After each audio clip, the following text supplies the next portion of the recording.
मैं लड़की थी तो मेरे पापा ने मेरे लिए ऑलरेडी करियर चूज कर लिया था कि मुझे डॉक्टर ही बनना है। हर बच्चे में पोटेंशियल है।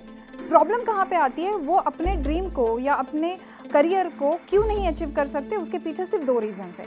पहला रीज़न, जैसे आप कोटा जाओगे या किसी बहुत नेशनली ब्रांडेड इंस्टीट्यूट है वहाँ पे एडमिशन लोगे तो ही आपका एडमिशन हो सकता है। Bio is not going to decide your rank. आपका रैंक जो है वो फिजिक्स सब्जेक्ट डिसाइड करने वाला है, क्योंकि 7 से 8 लाख स्टूडेंट एडमिशन लेते हैं। उसमें रिजल्ट कितने बच्चों का आता है।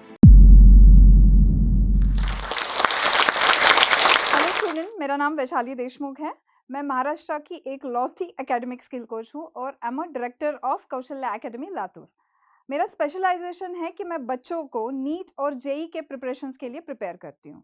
अब आप लोग ये पूछोगे कि प्रिपेयर करते हैं मतलब करते क्या है, राइट? ठीक है, जहाँ पर आपकी एलिजिबिलिटी की पात्रता की टेस्ट होने वाली है वहाँ पर आपको आपकी पात्रता और एलिजिबिलिटी इंक्रीज करने के लिए काम करना चाहिए। वही आप सिलेबस के पीछे भागकर सिलेबस खत्म करने के चक्कर में हो, राइट? मेरा काम है आपकी पात्रता पर काम करना, आपकी concentration, focus, planning, time management पर काम करना और आपको आपके सक्सेस की तरफ जाने के लिए मदद करना। पर उसके बाद लातूर पैटर्न के हिसाब से अगर लड़की है तो वो डॉक्टर बनेगी, अगर लड़का है तो he has a 2 options, engineer या डॉक्टर बनना। अब because and my batch was the first batch to appear for CET। तब नीट वाला फंडा नहीं था, तब प्री मेडिकल टेस्ट PMT करके एग्जाम थी जो एम्स के लिए प्रिपेयर किया जाता था।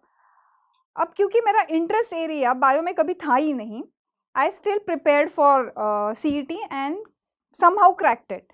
पर मेरे पापा को ऐसे लगा कि शायद जो मेरे CET का स्कोर है उससे मुझे एडमिशन नहीं मिलेगा। तो हमारा तब काउंसलिंग नासिक में होता था, तो मेरा काउंसलिंग जिस डेट को 10 बजे था, उस रात मैंने समहाउ पापा को कन्विंस करके हम नासिक के लिए निकले। अब Latur to Nashik is a long distance. We reach evening 8 o'clock। तो जब रात में हम लोग 8 बजे पहुंचे तो पता चला कि जो लड़की को मुझसे 1 मार्क कम था, she got DY Patil medical college and I couldn't, मैंने अटेंड ही नहीं किया था, तो सेकेंड राउंड या थर्ड राउंड अटेंड करने का मुझे परमिशन ही नहीं था। तो this is how my story for the NEET as in medical ended there. Still my father wanted me to repeat the exam. I did that but couldn't score well. उसके बाद आई टुक a stand और कहा कि नहीं, मुझे engineering ही करना है। Then I completed my diploma and then I went for the engineering institute. But while doing the engineering, I realized कि computer is not my cup of tea. मैं नहीं कर सकती कंप्यूटर में जॉब या कुछ भी। इसलिए थर्ड ईयर इंजीनियरिंग में I started my first startup which is called tech lounge, जिसमें हम 4th ईयर के बच्चों को उनके प्रोजेक्ट्स बनाने के लिए हेल्प करते थे। While going through that first business, I realized I am too much into the teaching. I like teaching rather than software development or any other stuff. And फिर मैंने वो टेक लाउंज भी बंद कर दिया। उसके बाद आई गॉट मैरिड और शादी के बाद, वो शादी के पहले 6 महीने और उसके बाद के 6 महीने I just enjoyed my life. But then I realize now I want to do something. तो मैंने वहाँ पे चाटे कोचिंग इंस्टीट्यूट में as a physics teacher join कर लिया and I really enjoyed teaching. And then that was the first time I realize कि मेरा passion ही टीचिंग में है। I guess 3 or 4 years I continued as a physics teacher. पर जब मैं लातूर वापस आई तब Kaushalya academy already somebody was running my partner and I joined academy as a marketing head. उसके बाद मुझे उसमें इंटरेस्ट आने लग गया। पर मुझे ऐसा लगता है कि एकेडमिक स्किल कोच बनने के पीछे मुझे जिसने इंस्पायर किया वो मेरा एक स्टूडेंट था जिसका नाम था Raghunandan Agroya. He got 58% in 10th and he joined in Kaushalya academy as a student. पर रघु का पैशन जो था इंजीनियरिंग करने के लिए वो बहुत ज़्यादा स्ट्रॉन्ग था। ही ऑलवेज वो 11-11 बजे तक एकेडमी में बैठता था। तो उसे जो भी मदद चाहिए थी, I started doing, helping him out, we started providing him the material, we started providing him whatever he needed it. तो उस तरीके से हमने उसको 2 साल, एक्चुअली मैं कहूँगी कि उसे डेवलप करना इज़ अ रॉन्ग वर्ड, मैंने अपने आप को एज अ टीचर डेवलप कर लिया। और जब रघु का रिजल्ट आया, he got into the engineering college, it was like the dream come true for me. Raghu ने मुझे सिखाया कि एक अच्छा टीचर कैसे बना जा सकता है। और जब हम बच्चों के, स्टूडेंट्स के रिजल्ट देते हैं और उनको वो करियर चूज ऑप्शन देते हैं करियर चूज करने का जिसके लिए वो 2 साल मेहनत करते हैं, तब आई रियलाइज्ड कि बच्चों में पोटेंशियल है। A guide to help them out throughout the entire 2 years journey. And that is how as my journey started with academic skill coach. As a academic skill coach मैं ये ज़रूर कह सकती हूँ कि हर बच्चे में पोटेंशियल है. प्रॉब्लम कहाँ पे आती है, वो अपने ड्रीम को या अपने करियर को क्यों नहीं अचीव कर सकते, उसके पीछे सिर्फ 2 रीजंस है. पहला रीज़न कि बच्चे खुद एक कंफर्ट जोन में चले जाते हैं जहाँ से वो मेहनत करने की तैयारी नहीं दिखाते, और दूसरा है कि उनको जो गाइडेंस है पेरेंट्स के पास से, टीचर्स के पास से, वो नहीं मिल पाता. तो अगर मुझे ऐसा लगता है कि आपको लगता है कि आप में वो जज्बा है नीट क्रैक करने का, और आपको लगता है कि सिर्फ 10 या 20 मार्क्स से मेरा इस बार रह गया है, तो ऐसे बच्चे definitely can take a break and take a drop and repeat the exam again. क्योंकि 1 साल अपने आप को देना और अगले 70 से 80 साल का career banana is a very important thing. तो अगर आप 1 साल अपने आप को दे रहे हो रिपीट करने के लिए, लेकिन उसमें भी एक कंस्ट्रेंट है कि जो पैशन आप अपने ड्रीम्स में देख रहे हो डॉक्टर बनने का, वो पैशन आपके एफर्ट्स में भी होना चाहिए, आपके प्लानिंग में भी होना चाहिए, और वही पैशन आपके टाइम मैनेजमेंट में भी होना चाहिए. अगर वो है, वो जज्बा है आप में, तो आप डेफिनेटली रिपीट करो और अपने करियर को अच्छे से अच्छे बनाने की कोशिश कर सकते हो. मुझे लगता है कि जब बच्चे नीट के लिए प्रिपेयर कर रहे हैं तो वो सबसे पहले सब्जेक्ट्स में कंफ्यूज रखते हैं. नीट करने वाले बच्चे 3 सब्जेक्ट की एग्जाम नहीं दे रहे, जबकि वो 4 सब्जेक्ट की एग्जाम दे रहे हैं, physics, chemistry, botany and zoology. मैं इन 2 सब्जेक्ट को अलग कंसिडर करती हूँ, क्योंकि जितना वेटेज जूलॉजी का है उतना ही वेटेज फिजिक्स का भी है, और जितना वेटेज बॉटनी का है उतना ही वेटेज केमिस्ट्री का है. अब होता क्या है, क्योंकि बच्चे बॉटनी और जूलॉजी को एक सब्जेक्ट मानते हैं, उनको लगता है कि ये सबसे ज़्यादा वेटेज वाला सब्जेक्ट है, तो ये इसी के ऊपर टाइम स्पेंड ज़्यादा करते हैं. लेकिन सारे बच्चे, because averagely everybody is trying to go for the bio, इसका मतलब है कि every student is avoiding doing physics, right. तो आपको ये चारों सब्जेक्ट को सेम वेटेज देना पड़ेगा. हाँ, वेटेज सेम देना है, लेकिन time should be different. Why? Because biology और जूलॉजी अगर आप देखते हो तो ये बहुत ज़्यादा क्रिटिकल थिंकिंग वाले सब्जेक्ट नहीं है. ये सब्जेक्ट एनालिटिकल है और मेमोराइजेशन के लिए ज़्यादा है, तो इनको कम वक्त लगता है ये सब्जेक्ट प्रिपेयर करने के लिए. लेकिन वही आप फिजिकल केमिस्ट्री या फिजिक्स प्रिपेयर कर रहे हो तो ये सब्जेक्ट प्रिपेयर करने के लिए आपको ज़्यादा वक्त लगता है. जहाँ पर एक चैप्टर बायो का, बॉटनी का या जूलॉजी का करने के लिए आपको 2 दिन लगेंगे, वहीं पे एक चैप्टर फिजिक्स का करने के लिए आपको शायद 4 दिन लग सकते हैं.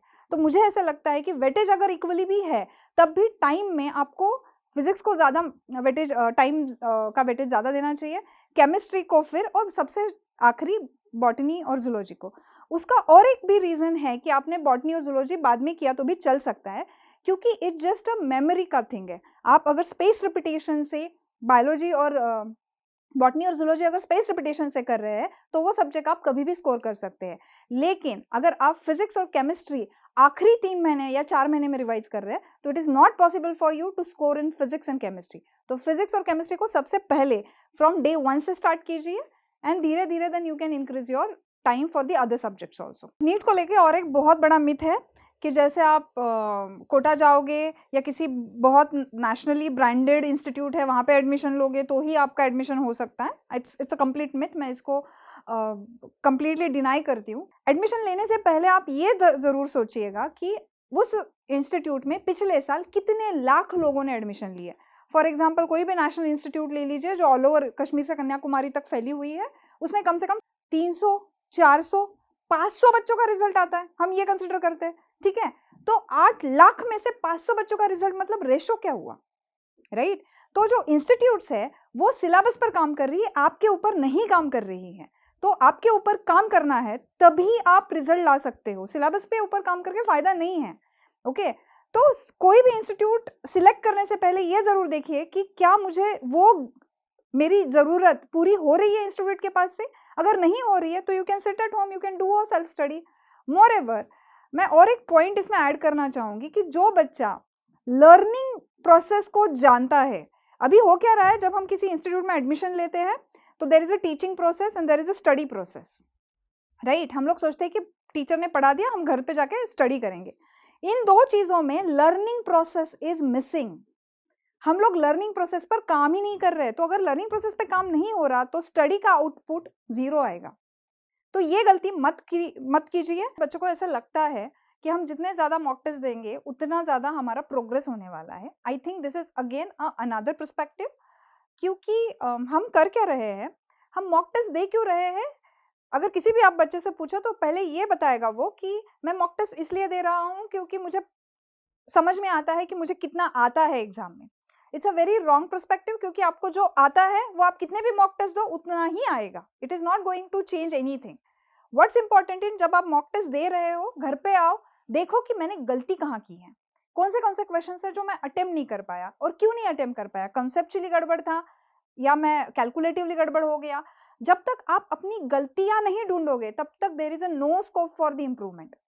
मॉक टेस्ट देने का सबसे बेसिक इंटेंशन होना चाहिए, मुझे इंप्रूव करना है, हर मॉक टेस्ट में मुझे इंप्रूव करना है, और इंप्रूव करने के लिए मुझे अपनी मिस्टेक रियलाइज करना इज वेरी इंपॉर्टेंट।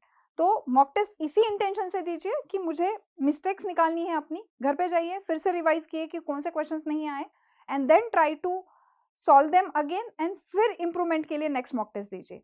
सिर्फ ट्यूशन ले रहा है मॉक टेस्ट, पेरेंट्स बोल रहे हैं मॉक टेस्ट देना है, इसीलिए देना इज अ रॉन्ग मेथड। अब मॉक टेस्ट हम लोग, देर आर टू थिंग्स। पहले तो मैंने आपको बता दी कि आप मॉक टेस्ट दे क्यों रहे हो, क्योंकि आपको अपनी गलतियां ढूंढनी है। अब another two things are very important. Mock test इसलिए भी दिया जाता है कि हमें टाइम मैनेजमेंट कितना मैटर कर रहा है वो एग्जाम में, are we able to attend all the questions, और हमारे हाथ से कुछ छूट रहे हैं क्योंकि हमें टाइम मैनेजमेंट नहीं करना आ रहा है, तो उस चीज को लेके भी आपको कॉन्सेंट्रेट करना पड़ेगा मॉक टेस्ट में। सबसे इंपॉर्टेंट मॉक टेस्ट देने की ये भी एक वजह है कि हम मॉक टेस्ट को एज अ फाइनल एग्जाम की प्रैक्टिस सेशंस देखेंगे, कि जैसे हमको पहला सब्जेक्ट कौन सा सॉल्व करना है, फिर सेकंड कौन सा सॉल्व करना है, थर्ड कौन सा सॉल्व करना है। ये जो हायरार्की है ये हमें मेंटेन करनी है throughout the mock test, तो फाइनल में जाके गड़बड़ ना हो। अब ये हायरार्की डिसाइड कैसे करेंगे? हर बच्चे का हायरार्की अलग अलग हो सकता है। जैसे फॉर एग्जाम्पल, अगर कोई बच्चा कैलकुलेटिवली फिजिक्स में बहुत अच्छा कर रहा है तो वो पहले फिजिक्स कर लेगा। केमिस्ट्री में ऑर्गेनिक के लिए थोड़ा सा मेमोराइजेशन की ज़्यादा प्रैक्टिस होती है, जिन बच्चों को जिनको फटाफट क्वेश्चनिंग करने आता है वो क्या कर सकते हैं फिजिक्स केमिस्ट्री का पहले। या फिर many a times I have seen this कि बच्चे पहले बायोलॉजी का पेपर सॉल्व कर लेते हैं सो दैट बचा हुआ वक्त वो फिजिक्स और केमिस्ट्री में इन्वॉल्व कर ले। लेकिन ये मॉक टेस्ट में हमें करना क्या है कि हमें देखना है कि हमें फिजिक्स, केमिस्ट्री और बॉटनी सॉल्व करने के लिए वक्त लग कितना रहा है। यही time management is very important. उसी के हिसाब से ही आपको वो पैटर्न डिसाइड करना पड़ेगा, बिकॉज कि आपने 3 घंटे के लिए अपने ब्रेन को किस तरीके से ट्रेन किया गया है। ओके, तो जिस तरीके से आप मॉक टेस्ट में एग्जाम को अपीयर कर रहे हो, वही पैटर्न, वही हायरार्की, वही टाइम मैनेजमेंट आपको फाइनल में भी अपीयर करना। अगर आपने नीट की एग्जाम के लिए ये साल एडमिशन ली है, 2 साल की प्लानिंग में पहले ही कर लो कि भाई 14 से 15 महीने में हमें पूरा रिवीजन पूरा सिलेबस खत्म करना है, अगले 8 महीने में हम रिवीजन करेंगे। लेकिन रिवीजन करते वक्त उसका प्री रिवीजन प्लानिंग भी होना चाहिए कि रिवीजन के वक्त मुझे क्या रेडी हाथ में होना चाहिए। जैसे मेरे नोट्स मेरे हाथ में होने चाहिए, केमिस्ट्री के मैकेनिज्म्स मुझे बाय हार्ट होने चाहिए, मुझे इंटीग्रेशन के फॉर्मूले बाय हार्ट अभी से होने चाहिए, so that I can while practicing all these things I can go through it, right? तो ये सारी चीजें आप पहले से ही प्लान कर लो। अब बच्चे डी देंगे पहले की बात, मतलब कल एग्जाम है तो मैं आज क्या करूं।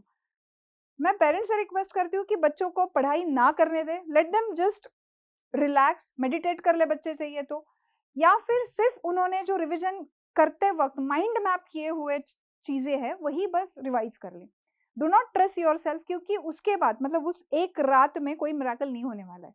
अगर आपने पूरे 2 साल पढ़ाई की है तो उसका रिजल्ट आपको डेफिनेटली नीट के दिन मिल जाएगा। लेकिन अगर आप ये सोच रहे हो कि मैं नीट के पहले 1 दिन पहले कर लूंगा तो इट इज नॉट पॉसिबल, तो वो गलती मत कीजिए। अब जो भी बच्चे नीट के लिए प्रिपेयर कर रहे हैं, मैं उनको एक आखिरी मैसेज देना चाहती हूँ।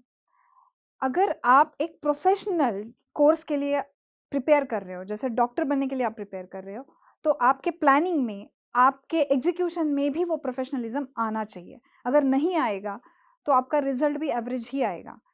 बहुत सिंपल सी बात है, मैं जो हमेशा सारे बच्चों से करती हूँ कि action without planning can give you 50% of yield. मतलब एक एक्शन है लेकिन प्लानिंग नहीं है, तब भी आप 50% रिजल्ट निकाल सकते हो। लेकिन प्लानिंग बहुत सारा है, planning without action gives you 0% of yield. तो अगर आप प्लानिंग बहुत कर रहे हो लेकिन वो एक्शन में नहीं आ रहा है, तो वो बहुत ही आपका जो रिजल्ट है 0 ही लेके आएगा। तो अगर आपको एक्स्ट्रा ऑर्डिनरी रिजल्ट चाहिए तो प्लीज़ आपकी प्लानिंग एक्स्ट्रा ऑर्डिनरी हो, आपके एफर्ट्स एक्स्ट्रा ऑर्डिनरी हो, और इनफैक्ट आपकी थॉट प्रोसेस भी एक्स्ट्रा ऑर्डिनरी ही होनी चाहिए। I wish you all the best for your NEET preparation. I wish you all the best for your NEET exam. Thank you so much. Hello aspirants, हम में से बहुतों का सपना है नीट एग्जाम क्लियर करके देश के टॉप मोस्ट मेडिकल कॉलेज में एडमिशन लेना और डॉक्टर बनना। लेकिन ये जर्नी बहुत मुश्किल है और हो सकता है कि हमारे मन में ये दो क्वेश्चंस हैं। तो पहला सवाल कि हम कोचिंग कहाँ से लें, और दूसरा सवाल कि अगर हम किसी कोचिंग में एडमिशन लें तो हमारी फीस पर हमारी कुछ बचत हो पाए। और इसलिए बहुत नीट एस्पिरेंट्स ने जोश से रिक्वेस्ट किया कि क्या जोश टॉक्स एस्पिरेंट्स को हेल्प कर सकता है उनकी इस जर्नी में।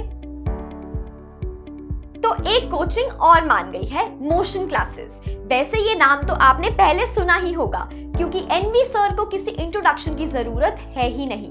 तो मोशन क्लासेस अब हमें कांटेक्ट करेंगी और हमारे क्वेश्चंस को आंसर करने में हेल्प करेंगी। हम घर बैठे मोशन से अपने सारे डाउट्स पूछ सकते हैं और हाँ, हम यहाँ एडमिशन भी ले सकते हैं। ये बहुत वैल्यूएबल हेल्प होगी उन सारे ही एस्पिरेंट्स के लिए जिन्हें काफी डाउट है कि कौन से कोर्स में एडमिशंस लेकर मेरी नीट की जर्नी को आसान बनाया जा सके। तो अगर आप नीट के लिए कोचिंग लेने में इंटरेस्टेड हैं, तो नीचे एक फॉर्म दिया गया है जहां हम अपना नाम और नंबर शेयर कर सकते हैं और जोश टॉक्स आपका कॉन्टैक्ट नंबर इंस्टीट्यूट के साथ शेयर करेगा। तो कोचिंग अब आपको खुद कांटेक्ट करेंगी और जोश टॉक्स ये भी कोशिश करेगा कि दूसरे इंस्टीट्यूट्स भी हमें रीच आउट करें और अपने कोर्सेज की सारी डिटेल्स और एडमिशन लेने पर कुछ डिस्काउंट हमें दे पाएं। तो अब जोश के स्टूडेंट्स घर बैठे फोन पर गाइडेंस और इंफॉर्मेशन ले सकते हैं और एडमिशन भी। Best of luck to all aspirants. जोश हमेशा हमारे साथ खड़ा है। जय हिंद।